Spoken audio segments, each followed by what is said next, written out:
Just go live. I don't know why the computer automatically turned itself to airplane mode. I don't know why it wouldn't. It's just why? Because it can. Because that's what it can do right now. That's what it decided it wanted to do. Alrighty then. You might be able to hear that I still got a little bit of that cold kicking around. It got really, really bad last night. And that was after a night of each night that I've gone to work this week. I've gotten up, feeling a little crummy, got to work, felt a little bit better when I started my day, but within like half an hour to an hour of time to clock out for work, my butt was just whooped. I just did not have it in me to keep going on any of those days. And so I got back here. I mean, most of those nights I actually had to go over and run some errands at some stores. But yeah, I finished up all my days, and I just came back here and crashed. And I don't sleep well when I'm sick like this. Anyway, that's all aside. I am back on here tonight, and hopefully I'm not going to be too sick from any of the stuff I've done to myself trying to handle this. But I've certainly had a fair amount of fun playing around with my world building here. So what do we got? Pull up my files. Now, I am debating a little bit with my Empyrean Realm portion of the story set. That like, how dark do I want to make it go? Do I really want to make it a dark, dark world? I could make it a pretty dark world. Because one of the things that I was playing around with in my head was like, I could make it an option. You can include it or not if you want to play in that setting. But like, you have these floating cities and small villages on small islands. They may be able to grow some of their vegetables, maybe some of their meat, eggs. It's a little hard to get that to work out right, but they could maybe do that. But they probably have to trade for their meat. And I've sort of wanted to make it in the setting so that there's a risk to eating meat from the mainland. The mainland has this sort of chaos corrupted environment. It's like radioactive meat would be for us. And so there's a part of me is like, okay, so if we make the mainland radioactive and corrupt, there's a potential of,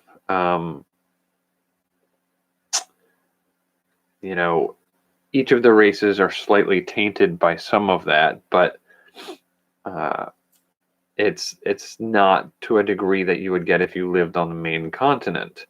And part of the appeal of that was the main races. You have the gnomes, dwarves, elves, and humans, and you have their half-breed cousins. But the way I've sort of handled the savage races of the kobolds and trolls and stuff is that each one of those savage races, the trolls are going to be anything from the size of a chihuahua to the size of a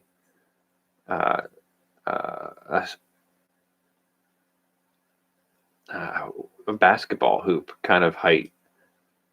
And so, like, the kobolds are going to be similar in their own way, where they're going to be different varieties and different twists and mutations on them. And that's really what I want it to be, is the ones that are living in the midst of the chaos realm are going to be the ones most susceptible to mutations. And so there's the environment there for the possibility of player characters to have a little bit of mutation, but they're living in their clean environment where they're not exposed to the mutagens that cause that effect, except for through their food. And even then, they're trying for a more pure food. And the reason I bring this up is I could make this very, very dark. Is in fantasy role-playing games, trolls regenerate. They heal, like Wolverine from the X-Men. You cut off an arm, it grows back.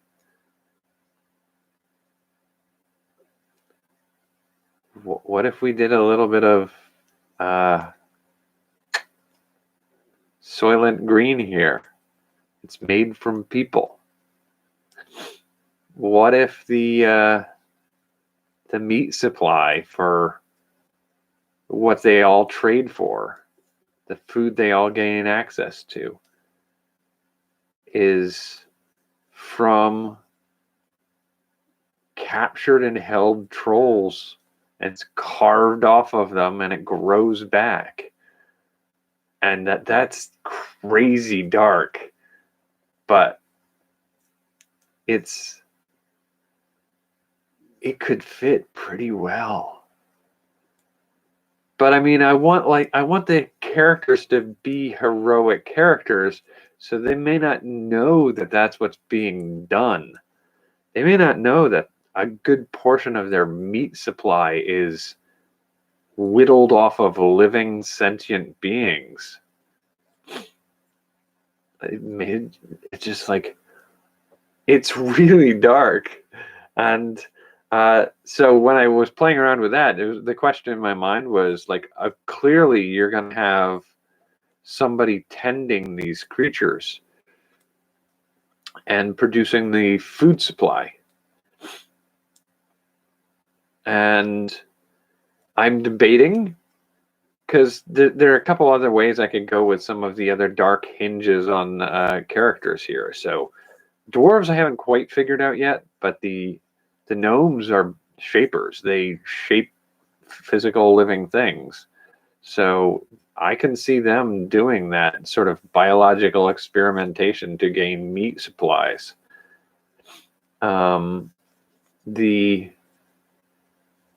The elves are a little more of that gothic fairy concept. And for me, they live in a very aristocratic society. And so I want them to sort of have almost like a vampiric quality to them. And so their sort of like dark nature is, I think, going to be more along the lines of enslaving flesh golems. So there's a tendency in that kind of mindset to do a little bit of their society is clearly just the upper classes.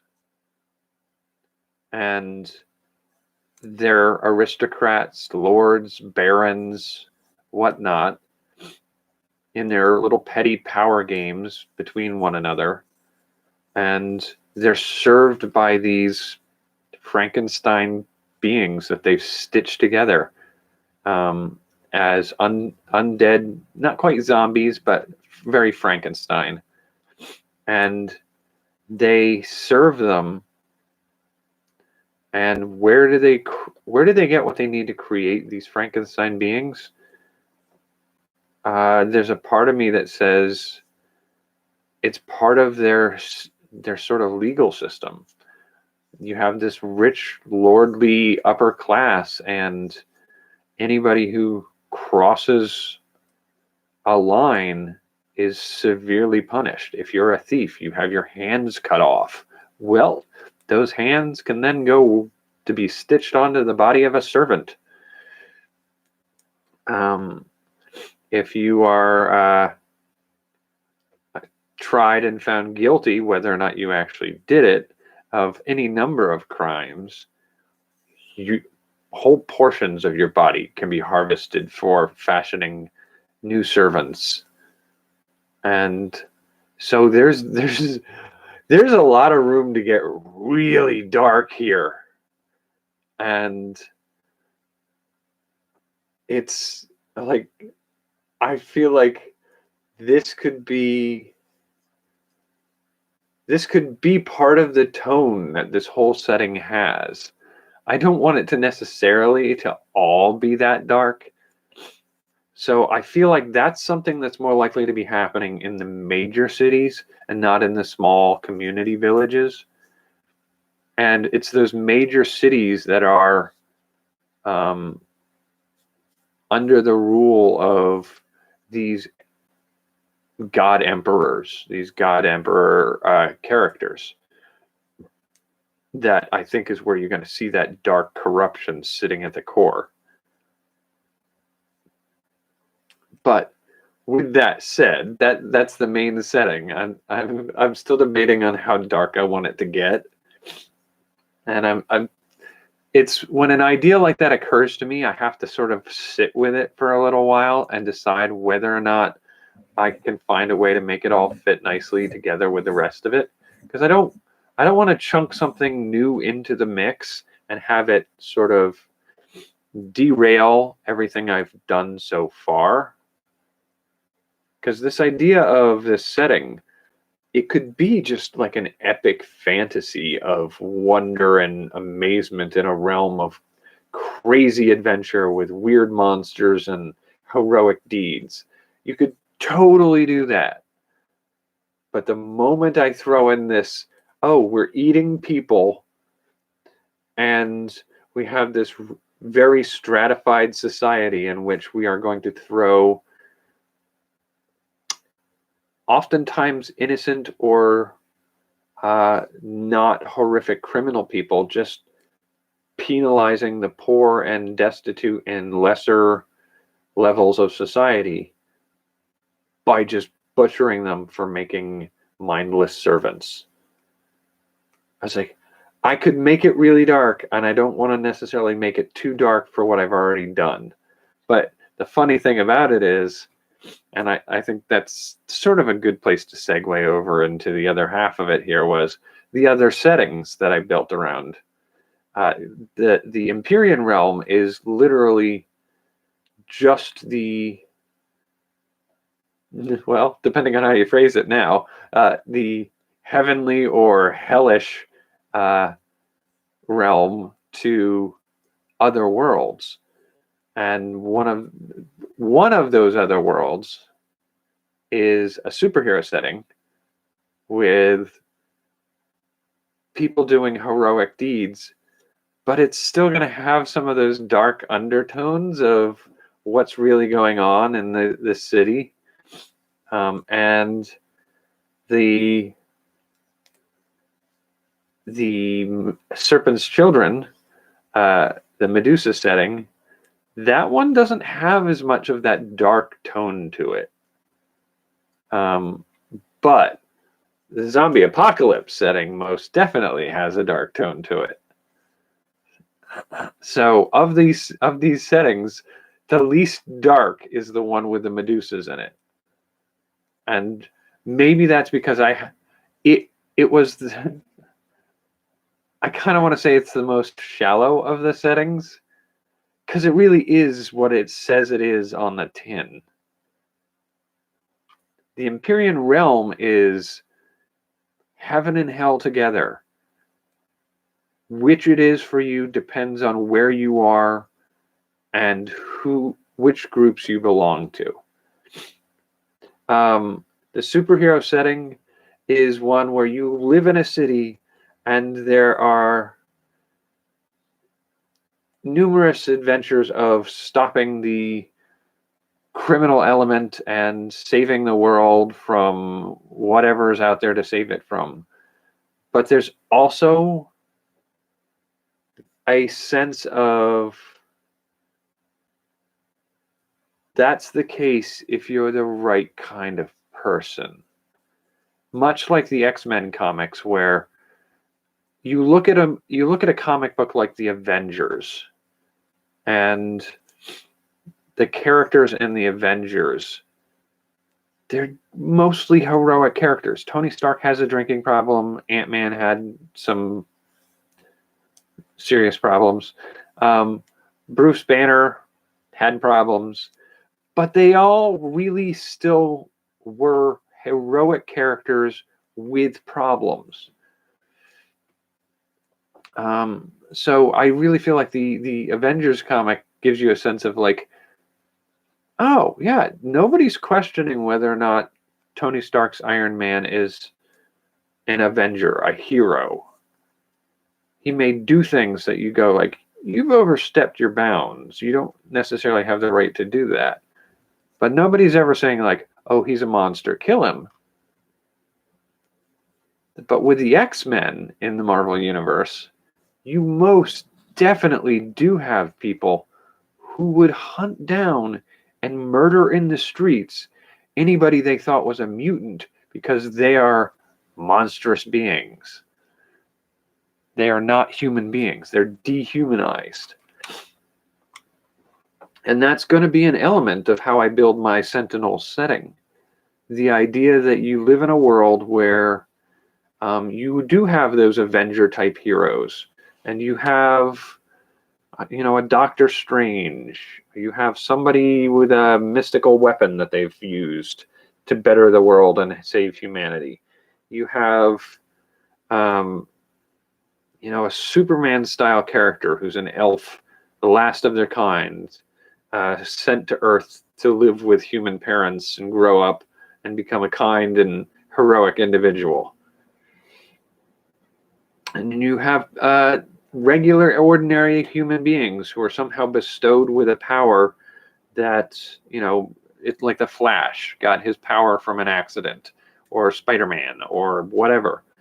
These are people whose circumstances in life gave them a raw deal, but also managed to give them something that was better than other people around them had, and they choose to use those gifts to help other people. So you really have this whole sense of, like, there's a world of heroes out there, but in the midst of that world of heroes, you have your Inhumans and your mutants. Your Inhumans, as I still sort of refer to them, are going to be the ones who are not human. Their abilities to do things are inherited from something not human. Now, it's likely to be given a little leeway on that one, like the elves, dwarves, and whatnot, as heroic entities, are likely to be seen as the friendly alien doing us good. The Inhumans are likely to be seen as sort of partial outsiders, but they're still going to be seen as outsiders. It's the mutants that we're going to see as that really different circumstance.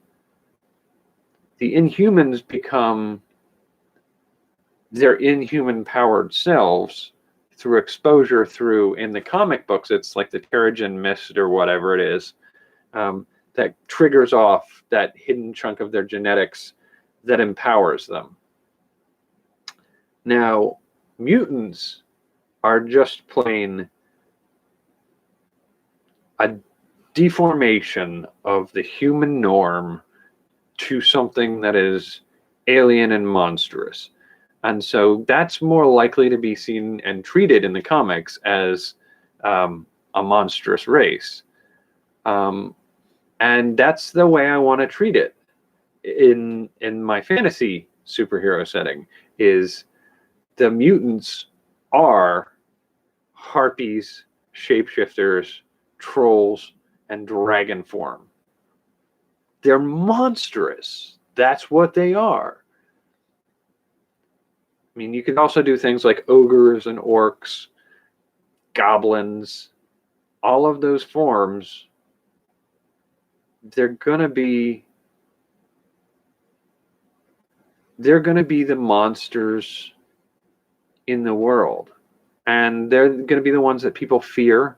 They're going to be the ones that people try to fight. And so there is that little bit of like, your character starts out not knowing that's what's going on. They are a teenager in a world with Captain City State and the Iron Knight and the Incredible Barbarian, or whatever you want to call them. They're the Avengers. They're the heroes of this city and the world, as far as they're concerned. Those are heroic characters, and these teenage kids are like, these are my heroes. And they see a character like Thor with a hammer, that enchanted hammer that bestows power on them, and they imagine what it'd be like if they could build a suit of enchanted armor like the Iron Knight, and they imagine what it would be like to find a talking sword that grants them the ability to fight well, and they want to be a hero like that. They imagine how amazing that would be. And some of them look up to the characters of the last son of Dwarfenheim, sent to Earth to live among humans, and his role as a superpowered being. They look at that and go like, oh, I wish I were friends, or I wish I knew that hero. That's the person I wanted to get to know. And they imagine what it would be like to get powers like the human spider, or whatever you want to call it. It's like they imagine what that'd be like. And when they imagine that, they imagine those characters battling harpies and trolls and other monsters that are, attacking the city's people. They imagine these monstrous things are all around them, and they're being defended against them by these heroes. And so part of the appeal of doing that is having a party where there's a very good chance that one of your players, as a teenager, is going to go through their mutation, and you're going to have that question of, in your party, do they see you as a monster now? And do they see you as somebody they have to fight to protect the city from you? And more importantly, how do you handle the fact that you grew up your whole life imagining you wanted to be or know these defenders against the monsters, and now, for all intents and purposes, you've become one of the monsters? How do you handle that? That's not a light, fluffy scenario. And so it has that little sense of like, oh, this could be kind of harsh. And so like it has some darkness to it. And then, looking down at the Merc Riders setting, I mean, this is a world where your characters are, again, starting out as teenagers in a situation where the world has collapsed. All society is just crumbling. There are groups of survivors that are banding together to form walled-in fortresses to defend themselves against the madness and evil of these slime-based infestations of all living things. They're infections, essentially. They're a venomous symbiote or parasite. And so you're a bunch of kids within one of these communities. But one of the aspects of the story sort of requires that each one of you rolls to find out what kind of relationship you have with these parasites? Are you immune to them, which is very rare? Can you control them with your thoughts, which is really suspect? Immediately, anybody who can control a thing that infects and turns other people into zombies, you're a necromancer. You're a monster. You're a threat and a danger to the community you belong to. Are you potentially an infected entity that could not succumb to being absorbed, but form a partnership with your symbiote? Again, you're the thing they fear. You're the thing. You're joining with the thing that destroyed the world. And then the last one is, you are part of that infection. You are one of those symbiote slimes. And there's just nobody will ever accept you at that point. And you're living in a world where other beings infected by this stuff want to kill you. And all the people who are not infected by this stuff want to kill anybody who has anything to do with these things. And 3 of those options have you connected to those things. You don't fit in either one of those places. And so it's going to be a mad scramble to figure out, like, what do we got to do? Like, are we able to save the world? Should we bother? They want us dead and they want us dead. Why should we bother trying to save either side? Is anybody worth saving at that point? That's a very important question to the whole play in that setting. And so that setting is dark. And the superhero setting, as much as it's superhero adventures, has its dark elements. The Serpent's Children, maybe it has some darkness to it. I mean, I haven't really, dug deep enough to build out the entirety of the scenarios going on in the world at that time. But it's a little bit more of that mythic fantasy where you have the ancient Greece type setting. You have these city-states that periodically war between each other. But for the most part, what you have in that setting is literally just characters coming to grips with the nature of their being. Well, I mean, that's not fair. I mean, honestly, if you look at any of the Dungeons and Dragons settings, they could be dark or they could be light. They could be high fantasy or they can be gritty noir. And the only thing really different about any of those from this is just the names of the races involved. So I guess the setting has room for its darkness. It's just off the top, it's a little more high fantasy than darkness. It still has its monsters to fight. And it still has this conflict of, it's not set up in such a way that, everybody's good and nice. Like, people are still people. They're going to have their own motivations and they're going to cause their own problems for each other. There are going to be wars between city-states.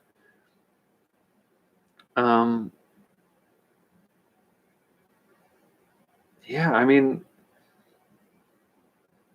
that one's the least dark of them. So I think that's an interesting comment on that.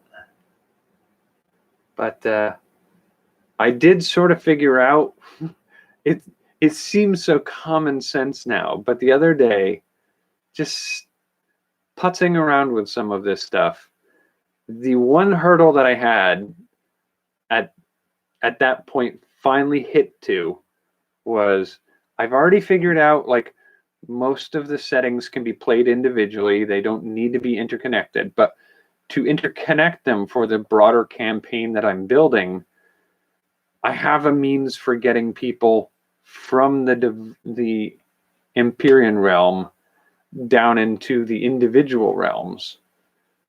And they have to try to I figure out how they have to figure out how to get back up to the Empyrean realm. But here's the thing. Figuring out getting from one world to the other, that was a hard part. And I think I've sort of cracked that, and it seems so common sense after all of that. They don't have to get like, if my problem with, like, they can get physically from one to the other if they do certain things in a certain way. That'll be unlocked at another point. But until they get that unlocked, they're traveling mentally from one universe to the other. And my tendency to play with that before was to say, like, okay, so what event do they trigger? What thing shifts them from one world to the other? And what happens to the world they leave? Because they're leaving behind their bodies and whatnot. What happens then? What becomes of all of that? And I'm like, it just felt wrong the whole time I was thinking about that, to have that happen. And I'm like, why are we pretending we have to abandon that? Why can this simply not be the equivalent of changing your clothes? I mean, it's like literally the body you land in the Serpent's Children environment. There's no reason why you can't just go to a certain site and set up a certain ritual, meditate, and then find yourself in the next setting over where you have to complete something that you couldn't do in the other world. And when you're ready, you can do the back shift over to the other world. It's like changing into work clothes and then back into, your living clothes at home. You switch out of your work clothes when you get home, kind of thing. It's like, yeah, it makes perfect sense. Why was I making that more difficult than that?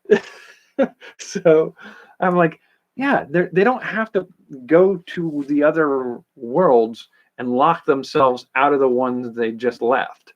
No, you can go back and forth.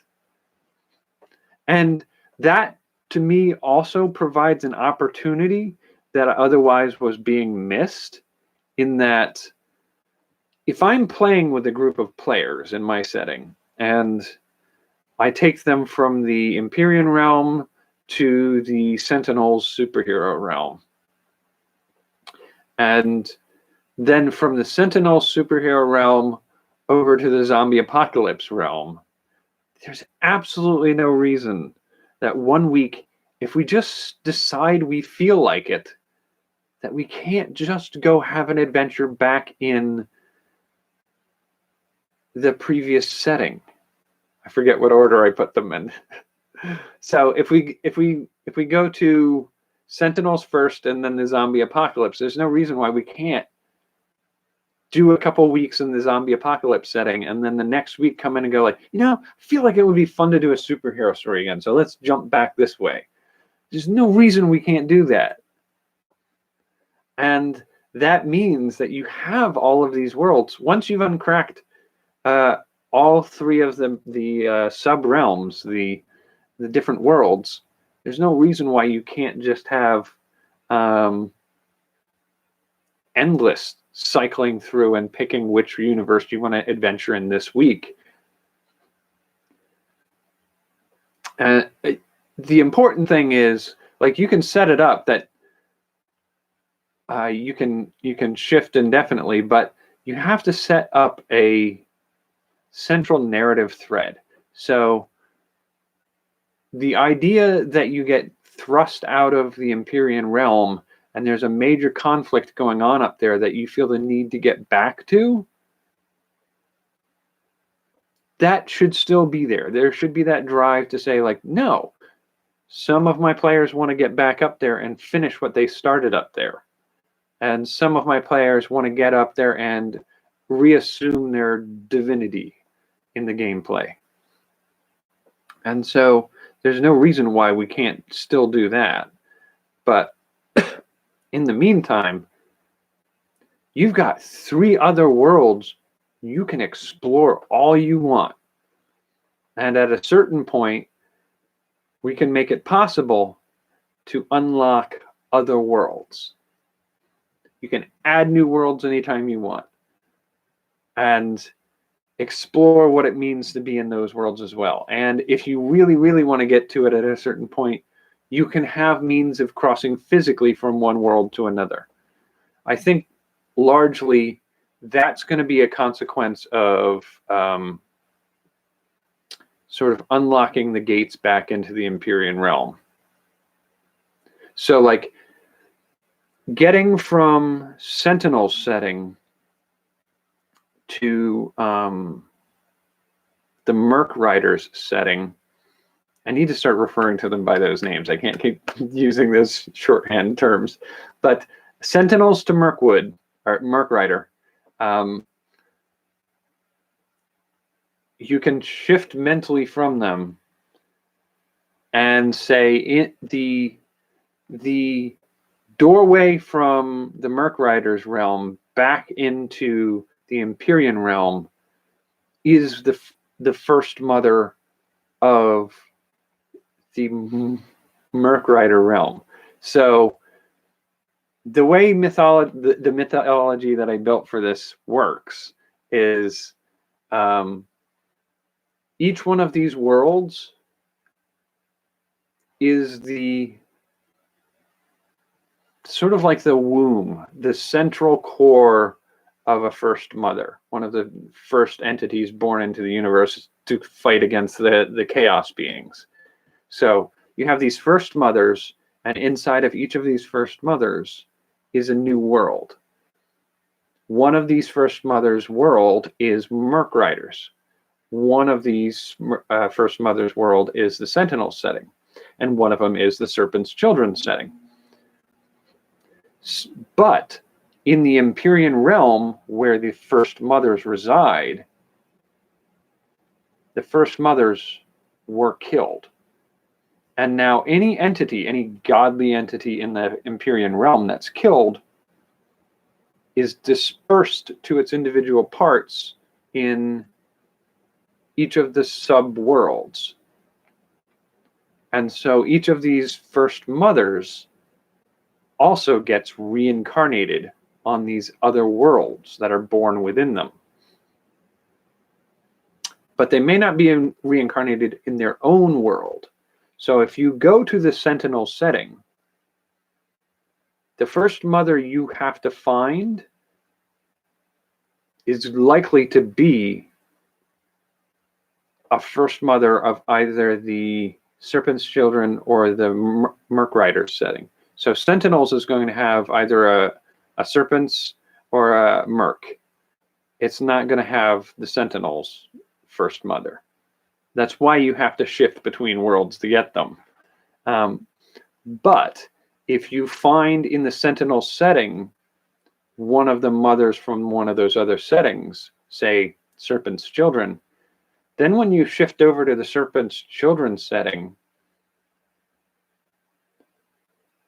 the Serpent's Children's first mother is now back in the Empyrean realm.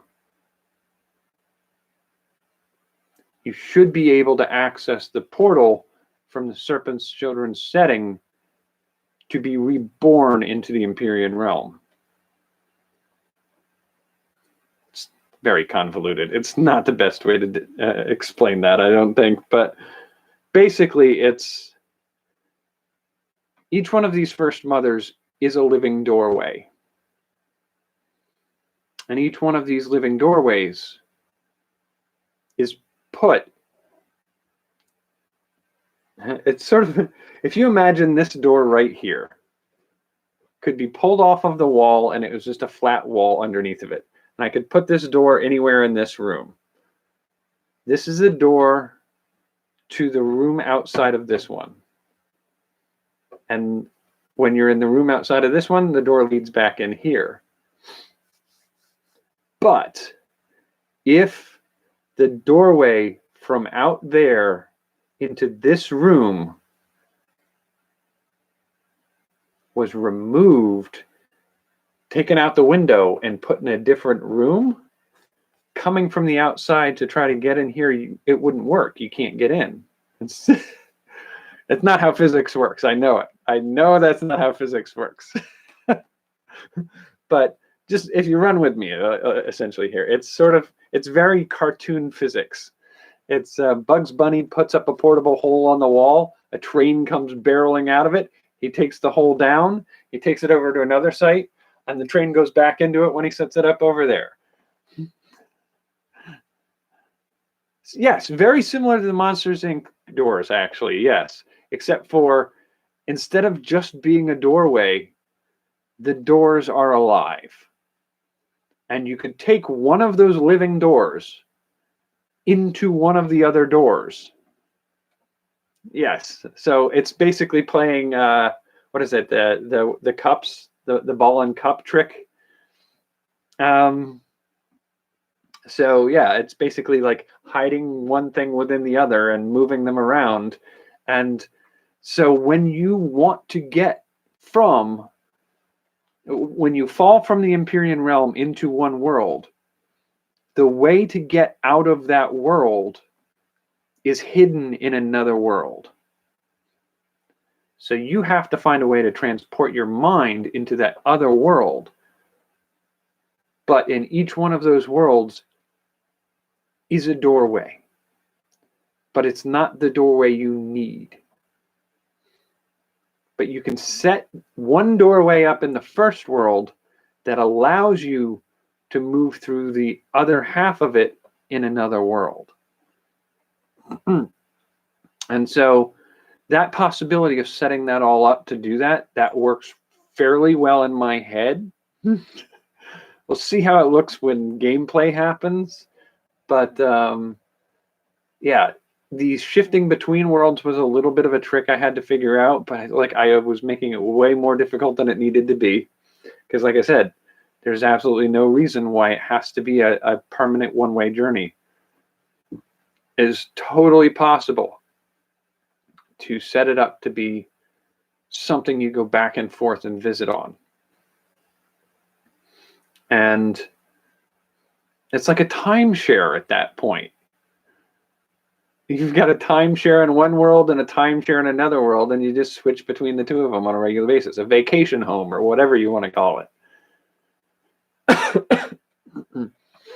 And so that totally works.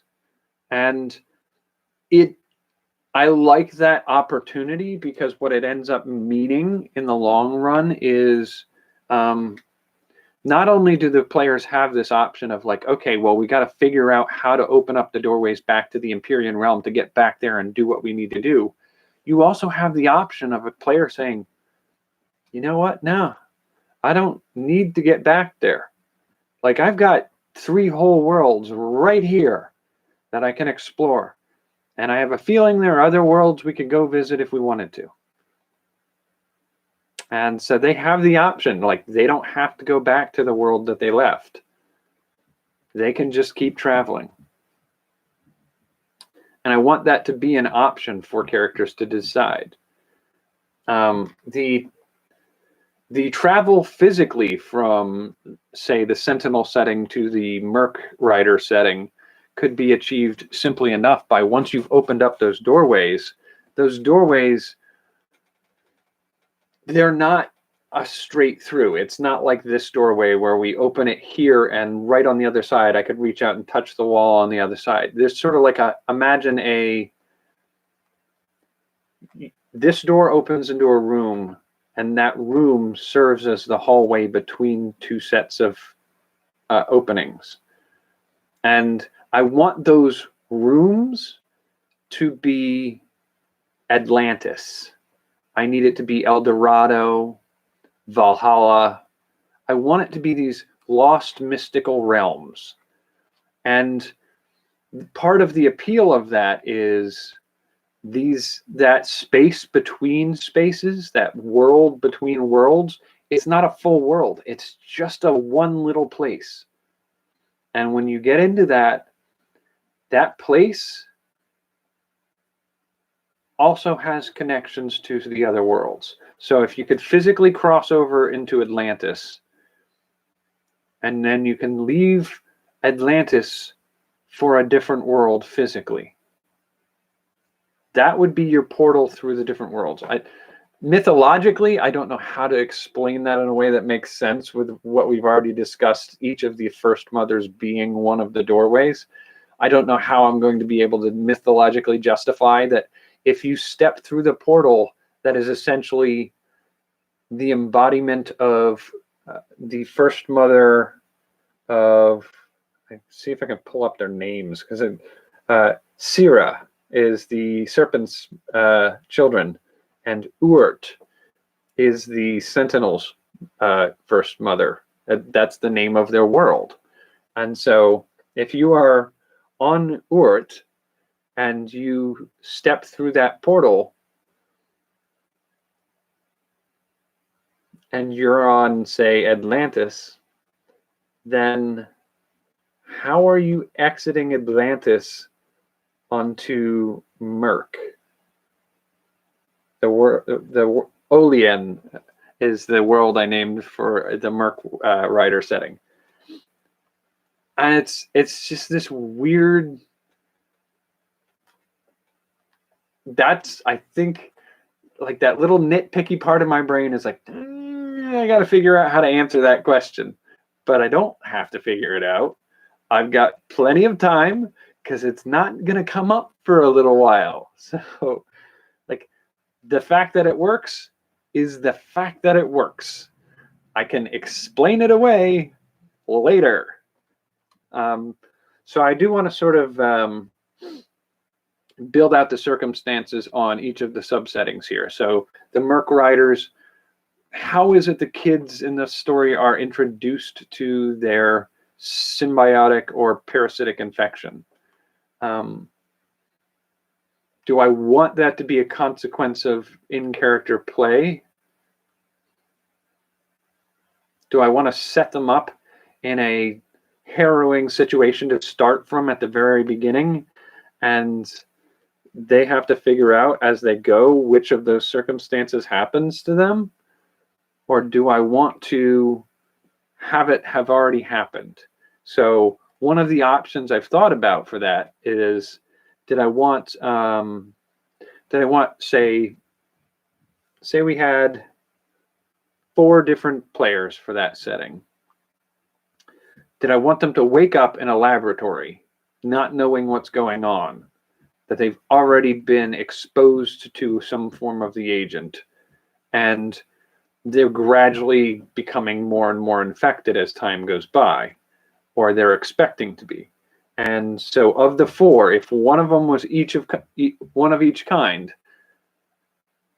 as things went further and further, one of the characters is going to realize that they're not experiencing any symptoms because they're immune. One of them is going to definitely start noticing that they can work with and potentially communicate with and partner with their symbiote. One of them is going to be able to expel it from themselves by just commanding it out of it itself. And one of them is going to realize that they're getting more in control of what's going on, not less. Because they're not being taken over, they're taking over. And so, like, that's a possibility. Do I have to do that like all in one go, or can I set up the scenario where they're just ordinary kids to start with, But as the story goes and they start to get to a point where they level up to their first level, that we introduce each of them to their quirk during the course of this story in a vague enough way that they have to still try to figure it out. And I really want to include some element of paranoia out of it. Like, just the very idea, you got 4 people sitting around a table and, like, are the others infected? Am I infected? Do I want them to know if I am? I definitely want to know if they are. Can I trust them? Can we cure any of us? How do we handle this? And then just like the moment one of them can command the entities, paranoia is going to kick in hard. Like, it should be really great to be able to handle that well. And it's got some shades of the same issues you're going to have with the Sentinels, mutants and inhuman factor, where you really question, like, I thought I knew this person, but I didn't know that they weren't like me. I didn't know they were something else. And I don't know how to handle that anymore. That question, how do we go from here? Where do we go from here? That's sort of like, I do want to do that. And since that seems to be an overarching theme where, like, in the Empyrean realm, I'm doing that whole, it's people, our food is people, line of thought, and, you know, the higher powers finding any excuse to imprison and execute the lower class, to use them for parts for making a slave force of golems. That's a pretty dark, rich environment full of betrayal and moral questioning and struggle.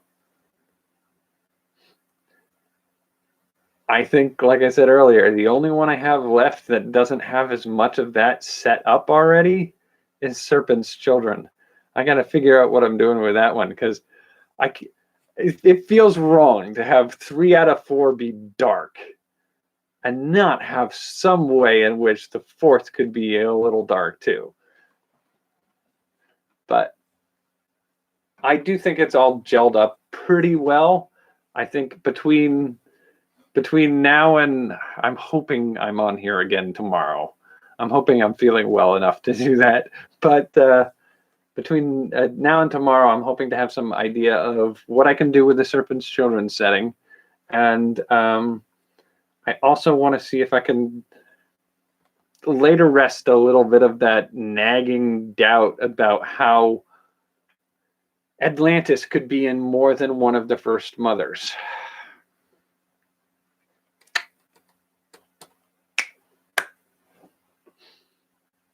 I got to figure that part out. It just nags at my brain. It says, nope, I'm not going to let it go. There's also a temptation for me to go dragging up the list of other settings that I had sort of built up a while ago. Like, I settled on, like, the Empyrean realm and 3 sub-realms, but I had 9 others. I had 9 other settings that are based off of some of my other original fiction. And I admit there's a very large temptation to go back and just play with those too and see if I can make them fit. I might do it with one of them at some point. I know it's adding more to the workload. I know it is. But there's a part of me going like, okay, so we've built up everything here so that the Empyrean realm works, each of these 3 settings work, and they've been made so that they can fit together well. My goal was to also build it up into a setting that's well enough put together that you can actually introduce any new setting you want and put that template over it so that it fits in, slots in nicely right next to the rest of them. And there's definitely a part of me that wants to double check that I did that right. I want to be able to say, like, okay, yeah, so my plan was to be able to do this. Let's test it by introducing one of these other settings to see if it slots in as easily. I'll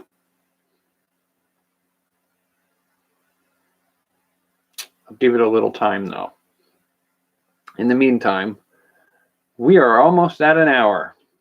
I'm going to call it here tonight. I'm hoping that I'm on the mend from this stupid virus or whatever, and back into gear with getting what I need to get done. There's a lot going on right now. It's been nice to have a little downtime, but it sucks that I'm sick during all of it, which is weird because if I remember correctly, this was the same time last year. I went to Oahu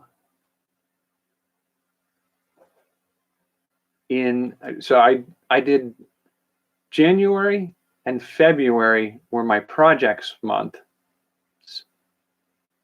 So I did 4 weeks of creative and then the next 4 weeks of creative. And then I was going to take the next 4 weeks off and go to Oahu and work on some video stuff there. And I got massively sick on my way to Oahu. And I'm pretty sure that trip was somewhere between the 5th and the 15th of March. And so I had a really bad cold day that time. And sure enough, we are between the 5th and the 15th of March this year.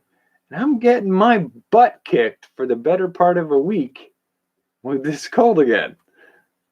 I'm not looking forward to doing this every year. I'm hoping that's not where we're going with this. All right. So I'm going to call it here tonight. I will catch you later. Thanks for joining me. And it was a good observation with the Monsters, Inc. I'm going to have to sit down and think about that and what it might imply that I can play with for some of my other ideas. All right. So take care. And good night. I still haven't made a copy and paste form for that. Probably make it go faster. And I'm about to sneeze. Oh, come on. It's stuck in there too. It's stuck right there. I'm going to sneeze. Come on, just sneeze.